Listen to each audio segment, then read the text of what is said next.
ভাই অনেক প্রশ্ন, আমার মনে হয় না সবগুলো উত্তর দেওয়া সম্ভব হবে, কারণ রাত কম হয় নাই। আমরা 11টার মধ্যে ইনশাআল্লাহ শেষ করার চেষ্টা করছি। বিসমিল্লাহ। প্রথম প্রশ্ন, এক ভাই প্রশ্ন করেছেন, আমি অনেক সময় শয়তানের ধোকায় পড়ে আল্লাহকে নিয়ে খুব বেশি চিন্তা হয়, এবং প্রিয় নবীজির হাদিস শোনার পরও নবীজিকে নিয়েও শয়তান মাঝে মধ্যে বাজে চিন্তা ঢুকিয়ে দেয়। এতে কি আমার ঈমান চলে গেছে? এগুলো মনের মধ্যে আসার কারণে আমি মনে করেছিলাম আমার ঈমান নষ্ট হয়ে গেছে, তারপর আমি নিজে নিজে আবার কালিমা পড়েছি। এদিকে আমি ঠিক করেছি? দয়া করে একটু বলবেন। ভাইরা আমার, এই ব্যাধিটা এত ব্যাপক আকার ধারণ করেছে, আমাদের অনেক ভাই বোন আছেন যারা এই একই প্রশ্ন আমাদের কাছে করেন, যে তাদের মনে আল্লাহকে নিয়ে বাজে চিন্তা আসে, আল্লাহ সম্পর্কে নোংরা চিন্তা ভাবনা আসে, নবী সাল্লাল্লাহু আলাইহি সম্পর্কে বাজে চিন্তা আসে। আপনি চিন্তা করুন তো, এই রোগটা যার মধ্যে আসে, এই আশাটা সেই লোকটাকে যদি অস্থির করে দেয়, তাহলে বুঝতে হবে এই লোকটা আসলে ঈমানদার, তার পেরেশান হওয়ার কোনো কারণ নেই। ঠিক এই একই প্রশ্ন নবী করিম সাল্লাল্লাহু আলাইহি সাল্লামকে করা হয়েছিল। একজন সাহাবী বলেছেন, ইয়া রাসূলুল্লাহ, আল্লাহ সম্পর্কে আমার মধ্যে বাজে চিন্তা আসে, যখন আল্লাহ সম্পর্কে বাজে চিন্তা আসে আমি পেরেশান হয়ে যাই, অস্থির হয়ে যাই যে কেন আমার মনে এটা আসছে। নবী করিম সাল্লাল্লাহু আলাইহি সাল্লাম বলেছেন, যাকা নাফসুল ঈমান, তোমার মনে আল্লাহ সম্পর্কে বাজে চিন্তা আসছে, আসার পরে তোমার মনটা অস্থির হয়ে গেছে, এটাই তো তোমার ভিতরে ঈমান থাকার দলিল। কারণ খালি ঘরে চোর আসে না, যেই ঘরে টাকা পয়সা জিনিসপত্র থাকে ওখানে চোর যায়।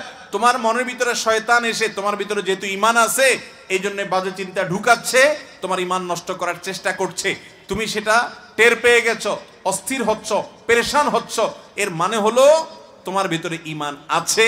এটা ঈমান থাকার প্রমাণ, তোমার টেনশনের কারণ নাই, বরং আল্লাহ শুকর আদায় করবা। আর এটাকে একেবারেই আমলে নিবা না।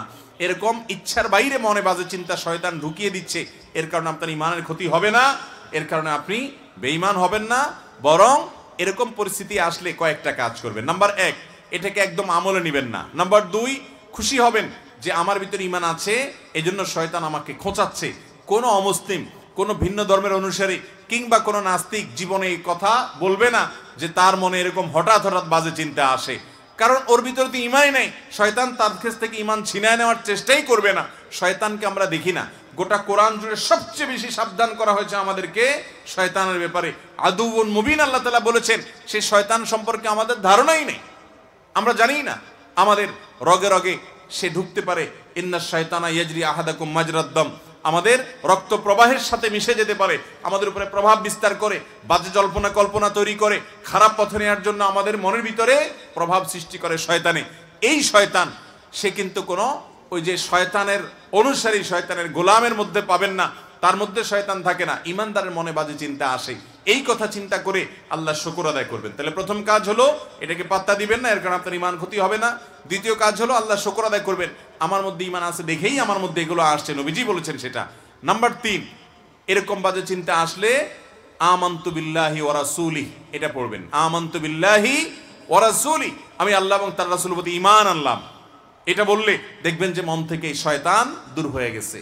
আর 4 নম্বর কাজ হলো বাম দিকে প্রতীকী থুতু নিক্ষেপ করবেন, বাম দিকে।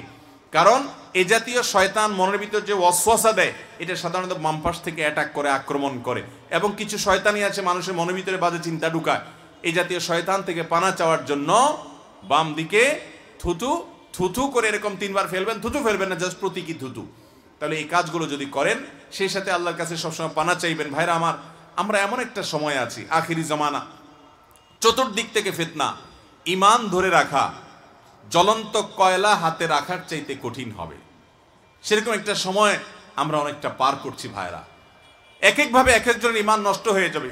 কত মানুষ কত জায়গায় ঈমানকে বিলিয়ে চলে আসবে, কেউ খেলার নামে, কেউ সম্পদ আহরণের নামে, কেউ নিজের ভোগ বিলাসের নামে, এক একজন এক একটার নামে ঈমানকে শেষ করে দিয়ে আসবে, সেটারও পাবে না। ইউসবিহুর রাজুলু মুমিনা ওয়া ইউমসি কাফিরা, সকালবেলা ঈমানদার থাকবে, সন্ধ্যায় বেঈমান হয়ে যাবে। আও ইউমসি মুমিনা ওয়া ইউসবিহু কাফিরা, সন্ধ্যায় ঈমানদার থাকবে, সকালে বেঈমান হয়ে যাবে, টেরও পাবে না। কচুর পাতার পানির মতো হয়ে যাবে ঈমান। জ্বলন্ত কয়লা রাখা যত কষ্টের হবে, ঈমানের উপরে টিকা তত কঠিন হবে। এরকম জটিল একটা পরিস্থিতির মধ্যে আমরা আছি। আমাদের ছেলে মেয়েরা, তাদের জন্য ভবিষ্যৎটা আরো কঠিন হয়তো হবে। তো এই জন্য আল্লাহর কাছে ভাই চোখের পানি ফেলে পানা চাইতে হবে। আল্লাহ আপনি আমাকে হেফাজত করেন। একটি দোয়া নামাজের শেষ বৈঠকে সবসময় পড়বেন ভাই। নবী করিম সাল্লাল্লাহু আলাইহি সাল্লাম পড়তেন খুব গুরুত্বের সাথে। দোয়ায়ে মাসুরার জায়গায় আল্লাহুম্মা ইন্নী যালামতু নাফসি যুলমান কাসীরা যেটা আমরা পড়ি, এটাও হাদিসে আছে। এটার জায়গায় মাঝে মধ্যে ওই দোয়াটাও পড়বেন, এটার জায়গায় ওইটা পড়বেন মাঝে মধ্যে। নবী সাল্লাল্লাহু আলাইহি সাল্লাম পড়তেন আল্লাহুম্মা ইন্নী আউযু বিকা মিন আযাবিল কবর, আল্লাহুম্মা ইন্নী আউযু বিকা মিন আযাবি জাহান্নাম ওয়া মিন আযাবিল কবর ওয়া আউযু বিকা মিন ফিতনাতিল মাহইয়া ওয়াল মামাত ওয়া আউযু বিকা মিন শাররি ফিতনাতিল মাসীহিদ দাজ্জাল। চারটা জিনিস থেকে নবী সাল্লাল্লাহু আলাইহি ওয়াসাল্লাম পানা চাইতেন। জাহান্নাম থেকে পানা চাইতেন, কবরের আযাব থেকে পানা চাইতেন, জীবন এবং মরণের ফিতনা থেকে। দুনিয়াতে যত রকমের ফিতনা আছে, এই যে মনের ভিতরে বাজে চিন্তা ঢুকাচ্ছে শয়তান একটা ফিতনা, এই ফিতনা থেকে পানা চাইতেন। অনেকে অনেক কিছুর নামে ঈমান হারা হয়ে যাবে, সেটারও পাবে না, ঈমানের চেতনা হারা হয়ে যাবে অনেকে, এবং দাজ্জালের ফিতনা থেকে পানা চাইবো। অতএব সর্বশেষ আমল হলো আল্লাহর কাছে পানা চাইবো বেশি বেশি করে। আবারও বলছি, আল্লাহকে নিয়ে বাজে চিন্তা আসছে, প্রথমত এটাকে কেয়ার করবেন না, কারণ এটা শয়তান দিচ্ছে, এর কারণে আপনার ঈমান নষ্ট হবে না। দ্বিতীয়ত এটা ভেবে খুশি হবেন যে এটা আপনার ভেতরকার ঈমান থাকার প্রমাণ, যে আপনার ভেতরকার ঈমান হরণের জন্য শয়তান চেষ্টা করছে, আপনি টের পেয়ে গেছেন। নবী সাল্লাল্লাহু আলাইহি সাল্লাম এর হাদিস অনুযায়ী যাকা নফসুল ঈমান, এটাই ঈমানের আলামত। অতএব আপনি এটা ভেবে খুশি হবেন, দেখবেন শয়তান দৌড়ের উপরে থাকবে। নাম্বার 3, এরকম জল্পনা কল্পনা আসলে আমানতু বিল্লাহি ওয়া রাসূলি পড়ে ঈমানকে নবায়ন করে ফেলবেন সাথে সাথে। নাম্বার 4, বাম দিকে থুতু প্রতীকী দিকে নিক্ষেপ করবেন। আর 5 নম্বর হলো আল্লাহর কাছে পানা চাইবেন। আল্লাহ তাআলা আমাদেরকে আখিরি জামানার বহুবিধ ফিতনার মধ্যে আমাদের ঈমানগুলোকে হেফাজত করার তৌফিক দান করুন। আমাদের এলাকায় প্রচলিত একটি রেওয়াজ আছে যে কোনো ব্যক্তি মারা গেলে তার জানাজা পড়ানোর জন্য ওয়ালি বা অভিভাবক খোঁজা হয়। এতে দেখা যায় যে ব্যক্তিকে দিয়ে নামাজ পড়ানো হচ্ছে তার দাড়ি কিংবা সুন্নতি পোশাক না থাকায় সাধারণ মানুষ এটাকে মেনে নিতে পারে না, কিন্তু জানাজাও না করে পারে না। এমন অবস্থা শরীয়তের বিধান কি? ভাইরা আমার, আপনার এলাকাতে যে রেওয়াজ বা প্রচলন যেটাকে আপনি বলছেন, এটা আসলে রেওয়াজ বা প্রচলন নয়, এটাই সুন্নাহ।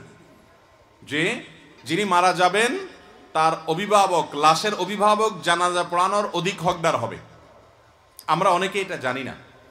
আপনার বাবা মারা গেছেন, আপনি বাবার ছেলে, তাহলে ছেলে হিসাবে অন্য যে কারোর চাইতে আপনার বাবার জানাজা পড়ানোর অধিকার আপনার বেশি।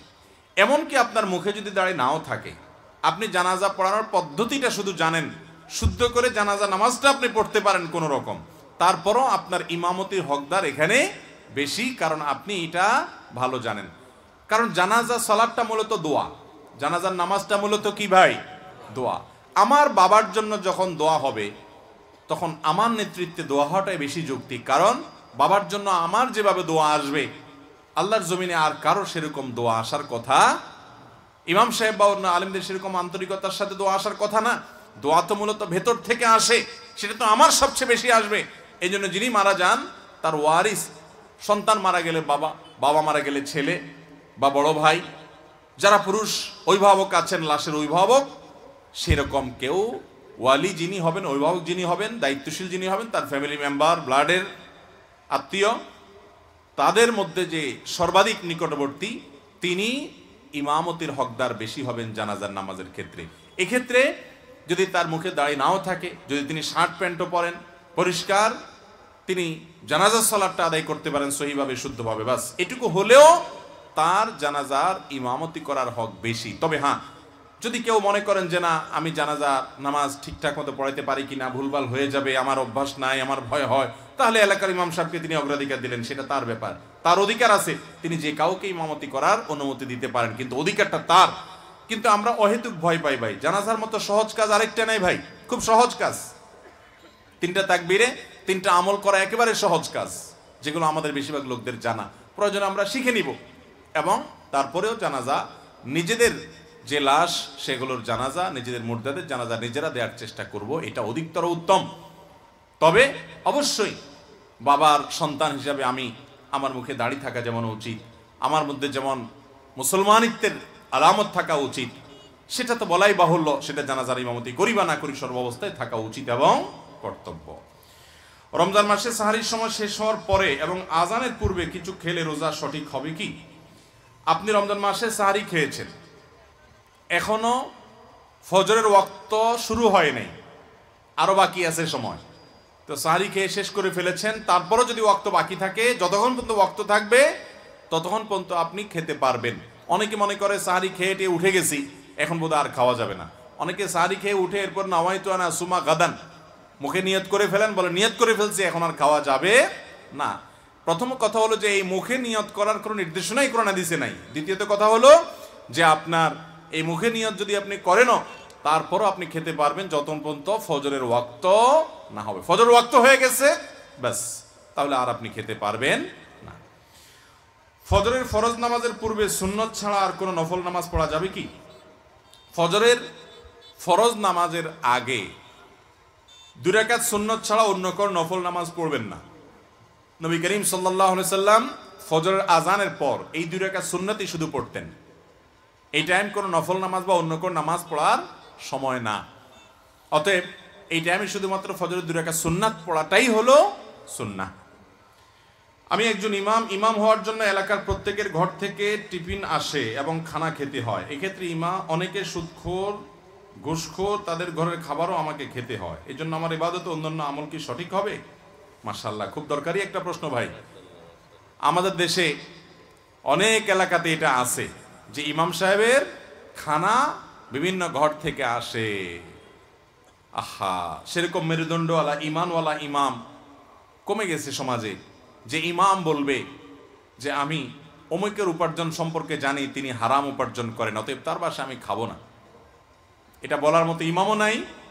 আর এটা বোঝার মতো মসজিদ কমিটিও আজকাল নাই সেরকম যে আমাদের ইমাম সাহেবের পেটে যেন হারাম কিছু না যায়। কারণ হারাম বক্ষণকারী, যে হারাম খেয়ে যার শরীর গঠন হয় তার দোয়া আল্লাহ কবুল করেন না।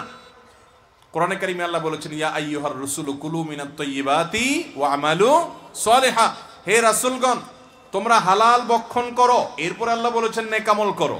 আগে বলছেন হালাল খাও, তারপরে বলছেন নেকামল করো। আর আমরা চিন্তা করি আগে কামায় নেই টাকা, পরে এবার বুড়া বয়সে এসে নেকামল শুরু করে দিব। উল্টা ভাইরা আমার, এই জন্য ইমাম সাহেবদেরকে এই সমস্ত বাড়িতে খাওয়ানো উচিত নয় যেখানে হারাম খাওয়া হয়। আমি যত জায়গায় মাহফিলে যাই, আমার মাহফিল যারা নেন তারা জানেন যে আমাদের মাহফিলের জন্য একটা ফরমে আবেদন করতে হয়। এই আবেদনে কোনো টাকা পয়সার আলাপ সালাপ নেই, সেখানে কিছু শর্ত দেওয়া আছে। এর ভিতরে একটা শর্ত থাকে যে আমাদেরকে মাহফিলে যদি খানা খেতে হয়, আপনাদের আবদার থাকে, অবশ্যই হালাল উপার্জনকারী ব্যক্তির বাড়িতে খাবার অ্যারেঞ্জ করতে হবে। আমি অনেক সময় যে জিজ্ঞাসা করি যে লোক কি করেন না করেন, উপার্জন কি, যদি আল্লাহ না করুক এরকম মনে হয় তাহলে সেই খানা বর্জন করার মতো হিম্মত আমাদের আছে আলহামদুলিল্লাহ। তো ইমাম সাহেবদের সৎসাহসী হতে হবে এবং হারামকে ডিনাই করার মতো মানসিকতা থাকতে হবে। কিন্তু ইমাম সাহেব একা পারবেন না, কমিটির লোকরা এটা বুঝতে হবে যে আমরা নিজেরাও হারাম খাবো না, আমাদের ইমামকে হারাম খেতে দেব। এমনকি মসজিদের মধ্যেও হারাম উপার্জন যেন না দেওয়া হয়, হারাম টাকা যেন দান না করে, সেজন্য মসজিদ কমিটি বলা উচিত। এখন তো এই সমস্ত নাই। মাহফিল হোক, মসজিদ হোক আর মাদ্রাসা হোক, পয়সা আর পয়সা চাই, যেই পয়সা দেখ মারহাবা, পয়সা যেই দেখ মারহাবা। হালাল টাকা দিল কি হারাম টাকা দিল অসুবিধা নেই, টাকা হইলেই হইলো, হুজুর মারহাবা দেয়। মানুষ কোত্থেকে সততা শিখবে? আমি একটা কথা বিভিন্ন জায়গায় বলার চেষ্টা করি এই প্রসঙ্গ আসলে। আপনারা অনেকেই জানেন যাদেরকে আল্লাহ তাআলা মক্কা যাওয়ার তৌফিক দিয়েছেন, অথবা যারা ইউটিউবে ফেসবুকে বা ভিডিওতে দেখেছেন, কালো গিলাপে মোড়ানো কাবা ঘর, বাইতুল্লাহ আল্লাহর ঘর, এই মসজিদের এক পাশে বুক পরিমাণ একটা ওয়াল রাউন্ড দিয়ে বারান্দার মতো করে উঠানো আছে, এটাকে বলা হয় হাতিমে কাবা।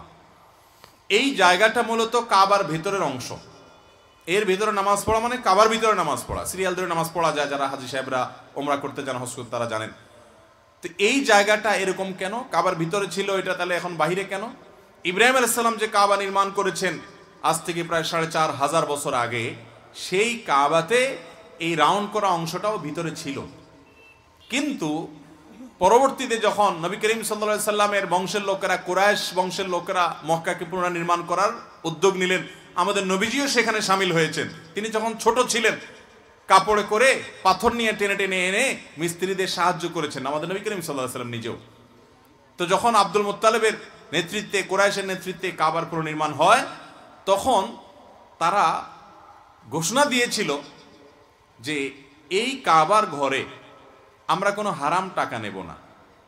তাদের মধ্যে বেশিরভাগ লোক শিরক এবং তাওহীদের পার্থক্য জানতো না, শিরকে লিপ্ত ছিল, কিন্তু দেখেন হালাল হারামের সেন্স তাদের ছিল। বলল যে আল্লাহর ঘরে কোনো হারাম টাকা আমরা নেব না। তো বলাই বাহুল্য, সমাজে হালাল টাকার পরিমাণ সবসময় একটু কম থাকে। তো টাকার অভাবে তারা মসজিদে হারামের বাইতুল্লাহর কাবার এই জায়গাটা তারা মসজিদের ভিতরে ঢুকাইতে পারে নাই, টাকা কম ছিল, এই জন্য এটাকে বারান্দা বানায় রেখে দিছে ওয়াল দিয়া, ওইটাকে মসজিদ বানাইতে পারে নাই টাকার অভাবে। আজও পর্যন্ত সেটা সেভাবে আছে যাতে আমরা শিক্ষা গ্রহণ করি। অথচ আমাদের মসজিদ বলেন, মাদ্রাসা বলেন, ওয়াজ মাহফিল বলেন, জাকজমক হোক আমরা চাই, তাতে হালাল টাকা হোক বা হারাম টাকা হোক। হালালকে অ্যাপ্রিসিয়েট করা আর হারামকে ডিনাই, টাকা দিয়েছে মসজিদের জন্য, খাত ঠিক করে দেয় না যে মসজিদের বিদ্যুৎ বিলের জন্য, মসজিদের টাইলস কেনার জন্য বা মসজিদের অমুক কাজটার জন্য নির্দিষ্ট খাত ঠিক করে দেয় নাই, শুধু মসজিদের জন্য বলে দিয়েছে, যেমন দান বাক্সে সাধারণভাবে দেয়। এই ফান্ড থেকে অবশ্যই ইমাম মুয়াজ্জিনের বেতন দেওয়া যাবে, কারণ জেনারেল ফান্ডে সাধারণভাবে কোনো খাত ঠিক করা ছাড়া যদি শুধু থোক মসজিদের জন্য ঢালাওভাবে দিয়ে থাকে, তাহলে মসজিদের যে কোনো কল্যাণে ব্যয় করা যাবে, তার মধ্যে থেকে মসজিদের স্টাফদের জন্য ব্যয় করা এটাও একটা বিধায়, এটা জায়েজ হবে। কিন্তু খাত যদি ঠিক করে দেয় তাহলে ওই খাতের বাইরে আর খরচ করা যাবে না, কারণ ফিকহের একটা মূলনীতি হলো নসল ওয়াকিফে কানাসি শারিয়া, দানকারী যেই খাতে দান করবে ওই খাতেই দান করতে হবে, অন্য খাতে দান করা, অন্য খাতে ব্যয় করা যাবে না, ওই খাতেই ব্যয় করতে হবে। এখন ধরেন কেউ মসজিদের নির্মাণ কাজের জন্য, সিমেন্ট রড কেনার জন্য, টাইলস কেনার জন্য টাকা দিছে, আপনারা মসজিদের নির্মাণ ফান্ডে টাকা তুলছেন, আপনি কি করলেন, এই খাতের কথা বলে টাকা তুলে এবার ওই টাকাটা এনে স্টাফদের বেতন দিলেন, এটা জায়েজ হবে না। হ্যাঁ, ওই খাতে খরচ করার পর কিছু টাকা রয়ে গেছে, তো স্বাভাবিক এটা যে কেউ বলবে ঠিক আছে নির্মাণের কাজ যেহেতু আর নাই, তাহলে এই টাকা তো আর ফেরত দেওয়া সম্ভব না, এটা জেনারেল ফান্ডে চলে যাবে, সেটা ভিন্ন কথা। কিন্তু আপনি ইচ্ছাকৃত এই 2 নম্বরই কোনটা জায়েজ নেই। অনেক মসজিদে আছে দেখবেন যে ঈদের সময় ইমাম মুয়াজ্জিন বা স্টাফদের কথা বলে, রমজানে ঈদের সময় বিভিন্ন সময় বোনাসের কথা বলে বিভিন্নভাবে টাকা তোলে, 1 লাখ ইমাম মুয়াজ্জিনকে ভাগযোগ করে 10-20 হাজার দিয়ে আর বাকিটা মসজিদে রেখে দেয়, জায়েজ নেই। কারণ এখানে আপনি দানকারীর কাছ থেকে নিয়েছেন যে কথা বলে, ওই খাতে আপনাকে খরচ করতে হবে। কথা কি বুঝাতে পারছি? এরপরে প্রশ্ন হলো, আমি একজন নারী, আমি বাবার বাড়িতে বেড়াতে গেলে, সেটা সফরের দূরত্ব হলে সেখানে কি আমাকে কসর পড়তে হবে নাকি পুরো নামাজ? দেখুন, একজন নারী বিয়ের পর তিনি স্বামীর সংসারে যখন স্থায়ীভাবে চলে আসেন, তার সাথে থাকেন, বসবাস করেন, তখন এই জায়গায় তিনি স্থায়ী বাসিন্দা। বাবার বাড়ি মূলত তার জন্য স্থায়ী কোনো নিবাস না, সেখানে তিনি বেড়াতে যান, তিনি গেস্ট। অতএব বিয়ের পর বাবার বাড়িতে বেড়াতে গেলে সাধারণত তিনি মুসাফির হিসাবে গণ্য হবেন। যদি সেটা সফরের দূরত্ব হয়, কাছাকাছি হলে তো আর কোনো কথাই নাই, পুরো নামাজ পড়বেন। আর যদি সফরের দূরত্ব হয়, ধরেন 80 কিলোমিটার দূরে গেছেন, 78 কিলোমিটার বা তার চেয়ে বেশি দূরে চলে গেছেন, তার চেয়ে বেশি দূরে আপনার বাবার বাড়ি স্বামীর বাড়ি থেকে, তাহলে সেক্ষেত্রে সেখানে আপনি যদি যান এবং সেখানে আপনার গেলে মুসাফির হিসাবে গণ্য হবে যদি আপনি সফরের হালতে থাকেন, অর্থাৎ কিছুদিন বেড়াতে গেলেন, 2-4-5 দিন 7 দিন থাকলেন, তাহলে আপনি সেখানে পুরো নামাজ পড়বেন না, বরং সফরের নামাজ পড়বেন, কারণ সেখানে মুসাফির, ওইটা আপনার স্থায়ী নিবাস না। কথা কি বুঝাতে পারছি? হ্যাঁ, কোনো কোনো ক্ষেত্রে ব্যতিক্রম আছে। কোনো নারী তার বাবার বাড়িতে দেখা যায় তার থাকার আলাদা ঘর আছে এবং তিনি সেখানেও বসবাস করেন, কিছুদিন সেখানেও থাকেন, এটাও তার এক ধরনের বসবাসের জায়গা, ছেলে মেয়েকে নিয়ে থাকে। অনেক বাবার বাড়িতে দেখা যায় মেয়েদের অংশ দেওয়ার পর তারা দেখা যায় রুম টুম করে চাবি টাবি নিয়ে, ওটা তার একটা ঠিকানা, একটা হোম, স্বামী সংসার সহ সেখানে গিয়েও কিছু কাল থাকেন। তাহলে সেটা তার সেই ক্ষেত্রে তার বাসিন্দা, বসবাসের জায়গা হতে পারে, নিবাস হতে পারে, তাহলে সে পুরো নামাজ পড়বে। কিন্তু এটা হাজারে লাখে হয়তো 1-2টা ঘটনা ঘটবে। ম্যাক্সিমাম মেয়েরাই বাবার বাড়িতে ভাই হোক, মা হোক, বাপ হোক, তাদের সংসারে গেস্ট হিসাবে যান বিয়ের পরে। অতএব সেখানে তারা মুসাফির হিসাবে গণ্য হবে যদি সফরের দূরত্বে থাকে এবং সফরের মেয়াদের মধ্যে থাকে। কথা কি বুঝাতে পারছি? আর যদি নিজের ঠিকানা থাকে, সেখানে বাসা থাকে, তাহলে সেক্ষেত্রে তিনি পুরো নামাজ পড়বেন, স্বামী সন্তান সহ যদি সেখানে বসবাস করেন। অনেকে আছে বাবার বাড়িতে বসবাস করেন, বাপের বাড়িতেই থাকেন, স্বামীটা হয়তো ঘর জামায় থাকে, তাহলে এটা তার ঠিকানা, তার সেই হিসাবে সেখানে নামাজ পড়বেন। প্রসঙ্গত বলে রাখি, অনেকে আছেন শহরে তার বাড়ি, শহরে তিনি হয়তো ভাড়া বাড়িতে থাকেন, ঠিকানা চাকরির কাজে বা পড়াশোনার কাজে, তাহলে তার গ্রামে যখন যাবেন ওইটা তার স্থায়ী নিবাস, অতএব ওখানে তিনি কসর পড়বেন না, পুরো নামাজ পড়বেন। কিন্তু যদি কেউ ঢাকা শহরে, সিলেট শহরে, কোনো শহরে ফ্ল্যাট প্লট বাড়ি করে ফেলেছেন এবং এটাই তার স্থায়ী ঠিকানা বানায় ফেলছেন। গ্রামে যে বাড়ি আছে ওখানে এখন আর তিনি বসবাসও করেন না এবং ভবিষ্যতে আপাতত আর যাওয়ার বসবাস করা স্থায়ীভাবে এরকম কোনো পরিকল্পনাও নেই। ভাইরা আছে, অন্যরা আছে, বেড়াইতে যান, সম্পদ আছে, কিন্তু সেখানে সেদিন বেড়াইতে যান এবং সেখানে থাকার তার কোনো আসবাবপত্র নেই, পরিবারও থাকে না এবং ভবিষ্যতেও থাকার কোনো প্ল্যান পরিকল্পনা নেই। এরকম যদি হয় তাহলে সেই জায়গায় তিনি মুসাফির হিসাবে গণ্য হবে যদি সফরের দূরত্ব হয়, কারণ সেখানে তার না এটা মূল বাড়ি না তার বসত বাড়ি। কথা কি বুঝাতে পারছি? তাহলে খোলাসা কথা হলো, মেয়েরা তারা স্বামীর বাড়িতে পুরো নামাজ পড়বেন, এমনকি স্বামীর বাপের বাড়িতে যেখানে স্বামীর থাকার ব্যবস্থা আছে, বন্দোবস্ত আছে, স্বামীর ওটা স্থায়ী হোক আর অস্থায়ী হোক একটা বাড়ি, তাহলে সেখানেও তিনি স্বামীর অধীনে পুরো নামাজ পড়বেন।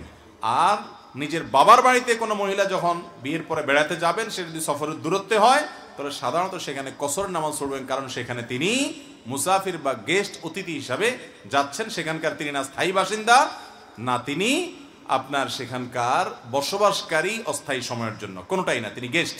স্থায়ী বাসিন্দা এই জন্য না যে স্থায়ী বাসিন্দা বলা হয় যে জায়গায় ছেলে মেয়ে নিয়ে সংসার নিয়ে সেখানে মানুষ থাকে এবং থাকার স্থায়ী বন্দোবস্ত থাকে, এটাকে স্থায়ী বাসিন্দা বলা হয়। এরপরে প্রশ্ন হলো, একজন স্বামী স্ত্রী ছাড়া কতদিন বাহিরে থাকতে পারবে? অনেক সময় দীর্ঘ সময় স্বামী স্ত্রী দূরত্বে অবস্থানের কারণে স্বামী স্ত্রীর পরকীয়া লিপ্ত হয়ে যায়, সম্পর্কে একটু বিস্তারিত বলবেন। ভাইরা আমার, এটা খুব গুরুত্বপূর্ণ একটা বিষয়।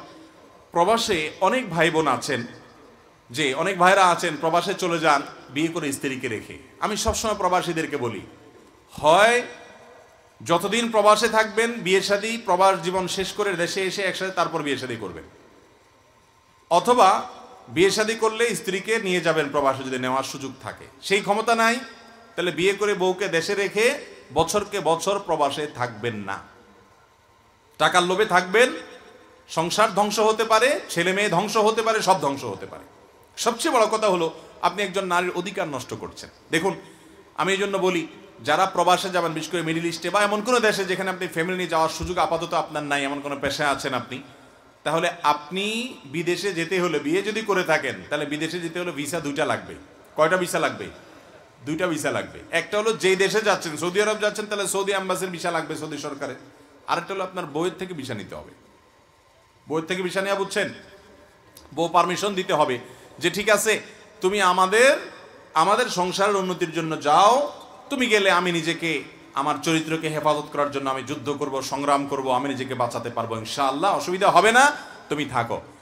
এরপরে স্ত্রী যদি বলে কখনো না তোমাকে চলে আসতে হবে, আমি একা একা থাকতে আমার অসুবিধা হচ্ছে, কষ্ট হচ্ছে, চতুর্দিকে ফিতনার জোয়ার, তাহলে অবশ্যই আপনাকে ওই যে স্ত্রী ভিসা ক্যান্সেল করে দিয়েছে এই জন্য তাড়াতাড়ি চলে আসতে হবে।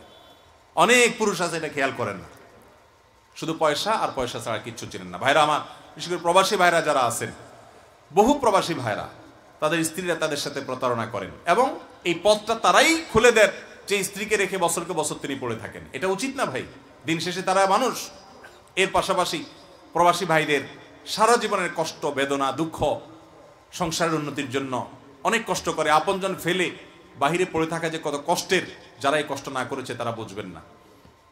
এই প্রবাসী ভাইদের এই সকল কষ্ট আরো কয়েক গুণে বেড়ে যায় যখন তারা প্রবাসে থাকার কারণে ছেলে মেয়েগুলো অমানুষ হয়, কারণ বাবা না থাকলে তাদেরকে আসলে মানুষ করার তেমন কেউ থাকে না। এই জন্য এভাবে লাগামহীনভাবে প্রবাসে থাকা অনুচিত।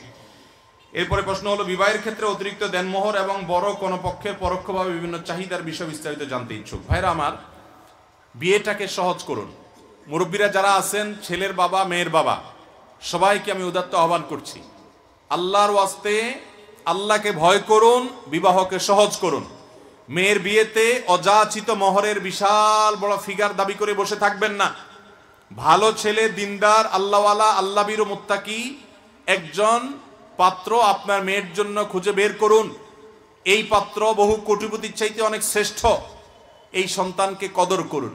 কর্মঠ, পরিশ্রমী, মেধাবী, হোক গরিব, কিন্তু সে সৎ এবং নেককার, মুত্তাকি, পরেজগার, এরকম ছেলেকে নিজের মেয়ের জন্য নির্বাচন করুন। কত কত সম্পর্ক আমরা দেখেছি এ ধরনের সুবিবেচনা প্রসূত যখন তারা সিদ্ধান্ত গ্রহণ করেছে, তাদের মেয়ের ঘরে আল্লাহ তাআলা শান্তি দিয়েছেন। আর এর বিপরীতে শুধু টাকা পয়সা দেখবেন, সরকারি চাকরি দেখা ছাড়া বিয়ে দিবেন না, পয়সা ছাড়া বিয়ে দিবেন না, এরপরে অশান্তির সাগরে হাবুডুবু খাওয়া বহু মানুষও আমরা দেখেছি।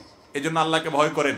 মেয়ের বাবারা বিয়ের বিষয়টাকে সহজ করেন, আর ছেলের বাবারা ছেলেদেরকে বিয়ে না দিয়ে তথাকথিত পায়ে দাঁড়ানোর কথা বলে এদেরকে বুড়া করে ফেলবেন না। উপযুক্ত হওয়ার সাথে সাথে বিয়ে দেওয়ার ব্যবস্থা করেন।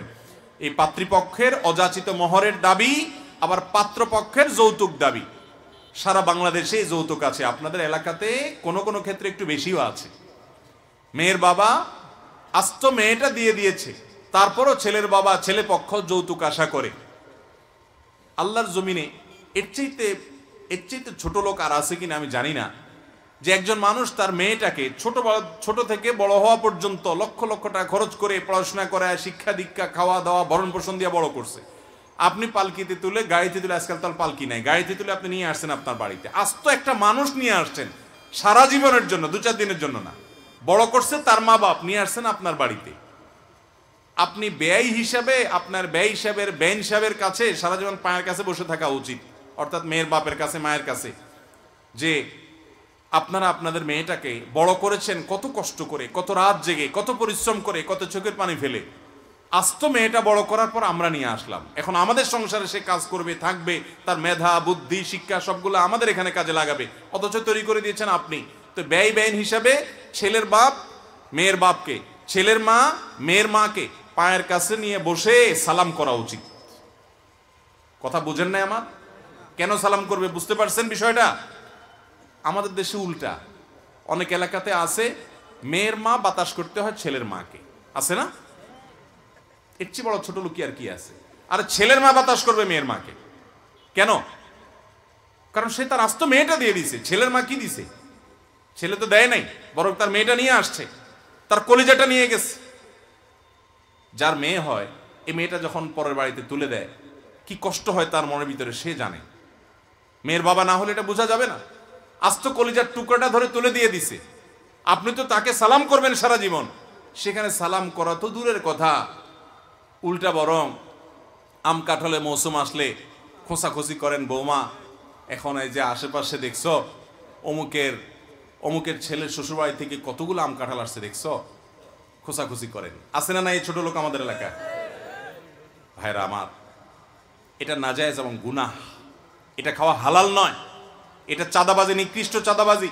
আস্ত মেয়েটা দেওয়ার পরে আবার তাদের কাছে যৌতুক আশা করেন, আপনার চেয়ে ছোট লোক আল্লাহ জমিনে আর কে আছে? যুবকরা আপনাদের সংকল্প করতে হবে এই সমস্ত 2 নম্বরের বিরুদ্ধে। আশেপাশে অনেক মহিলারা আছে খোঁচাখুচি করে ওই বৌমাকে, আছে না নাই? এগুলো মানুষরূপী ইবলিস, এই মহিলাগুলো হলো মানুষরূপী ইবলিস। আপনি স্বামী হিসাবে আপনার স্ত্রীর পাশে দাঁড়াতে হবে। এই টাইমে পাশে দাঁড়াইলে অনেক কথা শুনবেন, বলবে হ্যাঁ বউ ভক্ত হয়ে গেছে, শ্বশুরবাড়ির দিকে টানে, এখনই বলুক, তারপরও সত্যের পক্ষে থাকতে হবে, এই জুলুমের বিরুদ্ধে দাঁড়াতে হবে। আপনার রমজান মাস আসলে ইফতার দেওয়া লাগে, কোরবানি আসলে আপনার ওই কোরবানির গরুর রান পাঠানো লাগে, কল্লা পাঠানো লাগে, গোস্ত পাঠানো লাগে, তারপরে শীতের সময় আসলে পিঠা দেওয়া লাগে, ফলের সময় আসলে ফল দেওয়া লাগে। বাপ গরিব না বড়লোক এসব দেখা দেখি না, দিতেই হয়, বেচারা দেয় বাধ্য হইয়া, দেওয়ার পরে বলে না খুশি মনে দিছি। এই ব্যাধিগুলো আপনাদের এলাকাতে একটু বেশি বরং আমি জানি। আমি সিলেট শহরে কুদরতুল্লাহ মসজিদে একবার প্রোগ্রামে আসছি, এরকম একটা প্রশ্ন আসছিল। আমি বললাম যাদের ইফতারির অভাব আছে, যাদের আম কাঁঠাল খাওয়ার টাকা নাই, ছেলের বাপ, ছেলের মা, ছেলে, এই ফকির মার্কার লোকগুলো আমাদের আসুন্নাহ ফাউন্ডেশনে দরখাস্ত করবেন, আমরা আল্লাহর রাস্তায় দিব, তবুও মেয়ের বাপরে জ্বালাবেন না, তবুও মেয়ের বাপকে জ্বালাবেন না। এটা জুলুম, এটা জুলুম, এটা হারাম, হারাম। আল্লাহ তাআলা এই হারাম থেকে আমাদেরকে বেঁচে থাকার তৌফিক দান করুন। লা ইয়াহিল্লু মাল ইমরিন মুসলিমিন ইল্লা বিতিবি নাফসি। আপনি মেয়ের বাবাকে বাধ্য করবেন। অনেক বাবা আছেন কষ্ট করে উপার্জন করে, হাওলাত করে, অনেকে সুদের উপরে টাকা নিয়ে মেয়ের সুখের জন্য মেয়ের শ্বশুরবাড়িতে এই সমস্ত পাঠায়। এই যে তাকে বাধ্য করলেন, যদি বাধ্য করেন চায় চিন্তে এইভাবে যৌতুক নেন, তাহলে এটা হারাম হওয়ার ব্যাপারে কোনো সন্দেহ। হ্যাঁ, কোনো মেয়ের বাবাকে আল্লাহ অঢেল দিয়েছেন, তিনি সবাইকে দেন, আপনাকেও দিছেন, তাহলে আপনি গরিব অভাবী হিসাবে, কিংবা সে আপনাকে গিফট দিছে সেই হিসাবে আপনি খেতে পারেন, কিন্তু এটা কোনো বড় মানসিকতার কথা হতে পারে। এই ছোট লোকি থেকে আমরা আমাদের দেশটাকে মুক্ত করতে হবে ইনশাআল্লাহ। কত বড় নিকৃষ্ট কথা! একটা মেয়ে তুলে দিল, আস্ত মেয়ে, এরপর আপনি আবার যৌতুক আশা করেন। মানে ডাকাতেরও তো একটা সীমা আছে ভাই। ডাকাতে ডাকাতি করে, নগদ পয়সা তাকে নিয়ে যায়, মোবাইলটা তাকে নিয়ে যায়। কোনো ডাকাত শুনছেন আজ পর্যন্ত এটা বলে যে ঠিক আছে মোবাইল আর টাকা এখন নিয়ে গেলাম, এখন এটার দরকার। আবার শীতের সময় আসতেছে সামনে, আম কাঠা ফল পাঠাই দিবা, ফলের সিজন আসছে আবার ফল পাঠাই দিবা, তারপরে আপনার রমজান মাস আসলে সেমাই চিনি পাঠাই দিবা, ইফতারি পাঠাই দিবা, আর কোরবানির সময় গরুর কল্লা এবং রান পাঠাই দিবা। এরকম কোনো চাঁদাবাজ শুনছেন আজ পর্যন্ত? তাহলে দুনিয়ার সবচেয়ে শ্রেষ্ঠ নিকৃষ্ট চাঁদাবাজ আর ডাকাত হলো এই ছেলের বাপ মা এবং ছেলে পক্ষ, যারা মেয়ের পক্ষ থেকে এইভাবে বিভিন্ন সময়ে সময়ে যৌতুক খায়। চাঁদাবাজরা এত নিচে নামতে পারে না। আমরা এটা বিরুদ্ধে দাঁড়াবো তো ইনশাআল্লাহ। লজ্জা হওয়া উচিত আমাদের, আল্লাহকে ভয় করে। মেসওয়াক করার পরও যদি মুখে গন্ধ থাকে তাতে কি সুন্নত আদায় হবে? মেসওয়াক করা সুন্নত, এরপরেও কারোর মুখে দুর্গন্ধ থাকতে পারে বারবার মেসওয়াক করার পরে। মেসওয়াক করা সুন্নত মানে মেসওয়াক এত বেশি করা সুন্নত যে নবী করিম সাল্লাল্লাহু আলাইহি ওয়াসাল্লামের জীবনের শেষ আমল ছিল মেসওয়াক। মেসওয়াক করতে করতে দুনিয়া থেকে চলে গেছেন। আমাদের বেশিরভাগ মানুষের পকেটে মেসওয়াক থাকে না। নবী সাল্লাল্লাহু আলাইহি ওয়াসাল্লাম দিনে কতবার মেসওয়াক করতেন জানেন? ওযুতে মেসওয়াক, নামাজের সময় মেসওয়াক। আমাদের আয়েশা বলেছেন উনি বাসায় ঢুকলে প্রথমে মেসওয়াক করতে করতে ঢুকতেন, কোনো মজলিসে যেতে মেসওয়াক করতে করতে, সারাক্ষণ মেসওয়াক। মেসওয়াকে দাঁত ঘষার ফলে মানুষের ঈমান তাজা হয়। ওলামা ইকরাম অনেকে বলেছেন, গবেষকরা বিশ্লেষকরা বলেছেন মেসওয়াক বেশি বেশি করলে ঈমানের মৃত্যু নসিব হয়। মেসওয়াকের সাথে ঈমানের একটা সুনিবিড় সম্পর্ক আছে, এই জন্য মেসওয়াক বেশি বেশি করার চেষ্টা করতে হয়। এই পুরা মজলিসে পকেটে মেসওয়াক আছে, অর্থাৎ নিয়মিত মেসওয়াক করেন। মেসওয়াক নিয়মিত করতে হলে তো সাথে থাকতে হয়। এরকম কজন আসেন দেখি প্যাকেট মেসওয়াক বাইর করেন তো? হাত দেখতে চায় না, মেসওয়াক বাইর করেন, বলেন দেন। হাত উঠেছে, মেসওয়াক মাশাআল্লাহ দেখাইছে, মাশাআল্লাহ। কয়টা হলো? এদের পুরস্কার দেওয়া উচিত। মাশাআল্লাহ মাশাআল্লাহ, সত্যবাদী মানুষ। এই 10-15 জন মানুষের মেসওয়াক আছে, আমারও আছে আলহামদুলিল্লাহ, কিন্তু বেশিরভাগ লোকের মেসওয়াক নাই। মেসওয়াক সাথে রাখবেন। ব্রাশ করেন ঠিক আছে, তৈলাক্ত খাবার খান, চকলেট খান, দাঁত আঠালো হয়ে যায়, ব্রাশ করেন, কিন্তু মেসওয়াক ছাড়বেন না, মনে রাখবেন। মেসওয়াক এমন একটা সুন্নাত, নবী সাল্লাল্লাহু আলাইহি ওয়াসাল্লাম কি বলেছেন জানেন? লাউলা নাশুক্কা আলা উম্মতি, আমার উম্মতের জন্য খুব কষ্ট হয়ে যাবে এটা যদি মনে না হতো, তাহলে তাদেরকে মেসওয়াক করাটাকে আবশ্যক, অবধারিত, ফরজ করে দিতাম। এত গুরুত্বপূর্ণ আমল ভাইরা। আম্মা জান আয়েশার কোলে নবী সাল্লাল্লাহু আলাইহি ওয়াসাল্লাম মাথায় রেখে দুনিয়া থেকে যখন চলে যান, তখন কি করেছেন জানেন?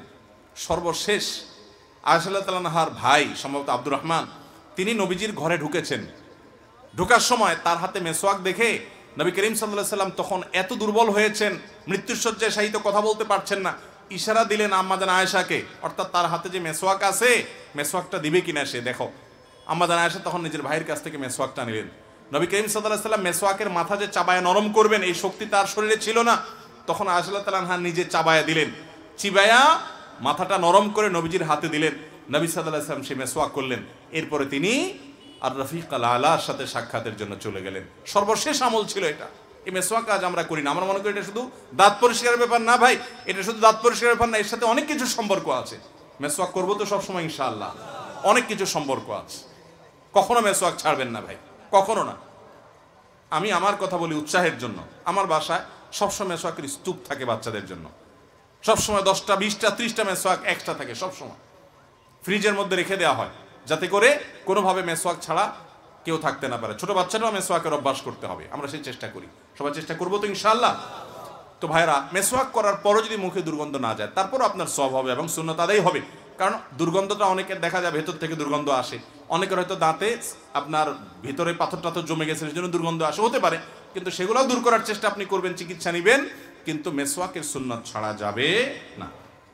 আমার বাবা হাঁটু ভাঁজ করতে না পারার কারণে তিনি চেয়ারে বসে নামাজ আদায় করেন, এটাতে নামাজ হবে কিনা?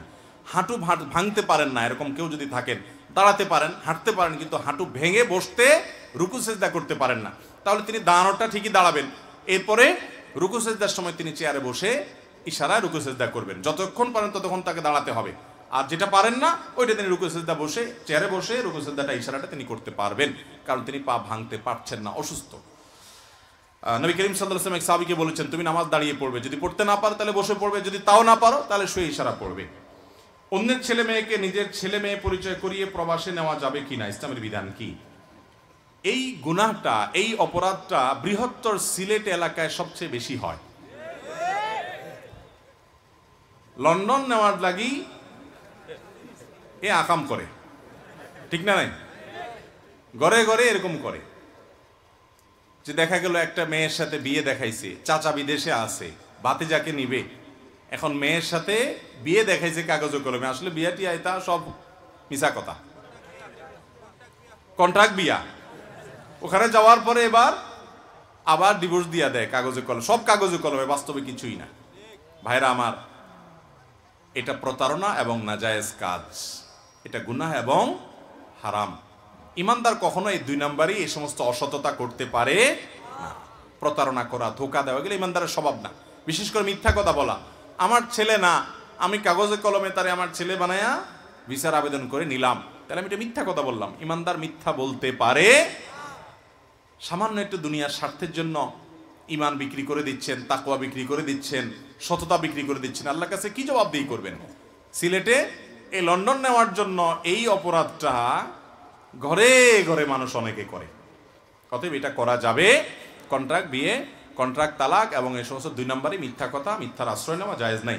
বিয়ে যদি আপনি মিশামিশিও যদি 2 জন সাক্ষীর সামনে প্রস্তাব দেন আর সম্মত হন, তাহলে কিন্তু বিয়ে হয়ে যাবে। সালাসুন জিদ্দুহুন্না জিদ্দুন ওয়া হাজলুহুন্না জিদ্দুন, 3টা বিষয় আছে। দুষ্টমি করে মিশামিশি করলেও কিন্তু হয়ে যায়। যদি সাক্ষী 2 জনের সামনে এক পক্ষ প্রস্তাব আর আরেক পক্ষ সম্মতি করে, বাস বিয়ে হয়ে যাবে। কিন্তু তো কাগজে কলমে করলেন, সাক্ষী টাক্ষী কিছু নাই, তাহলে বিয়ে হবে না। কিন্তু হয়তো সেই দেশের আইন অনুযায়ী, সেই দেশের নিয়ম অনুযায়ী কাগজে কলমে বিয়ে হলো, তো এই 2 নাম্বারে করাটাও জায়েজ হবে না।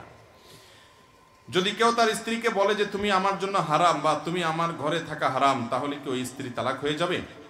ভাইরা, এটা নির্ভর করবে তার নিয়ত কি। তার উদ্দেশ্য যদি হয় স্ত্রীকে তালাক দেওয়া, তাহলে সেক্ষেত্রে তালাক হতে পারে।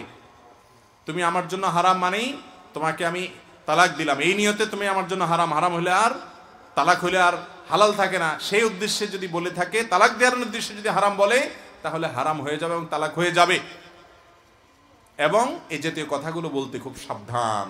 স্বামী স্ত্রী একে অন্যের সাথে আগের সময় এ ধরনের অনেক কথা বলে থাকে, যখন দেখা যায় ইঙ্গিত সূচক তালাক বলে এটাকে, ইশারা ইঙ্গিতে, তুমি তোমার বাবা এখন চলে যাও, আমার ঘর থেকে বেরোয় চলে যাও।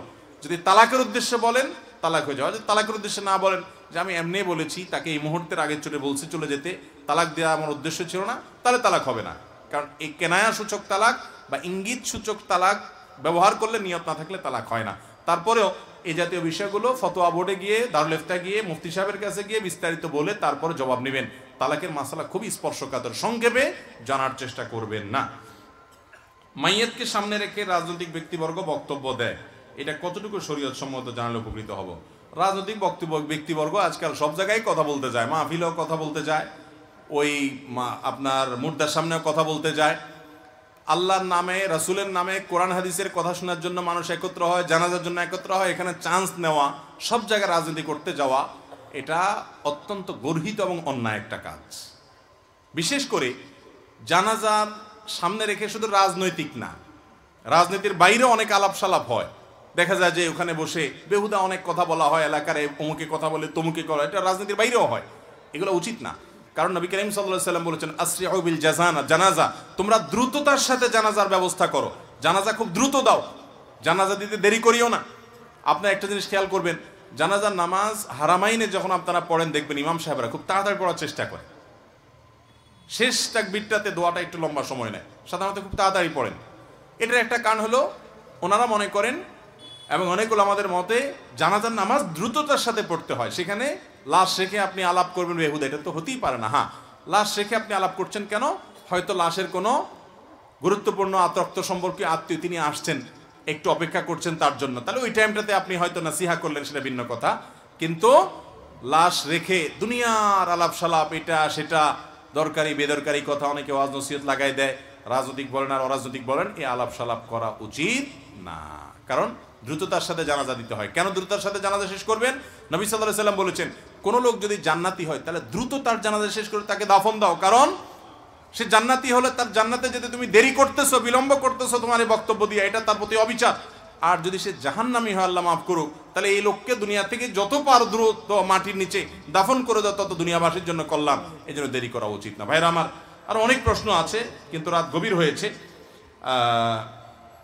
আমরা শেষ করা উচিত।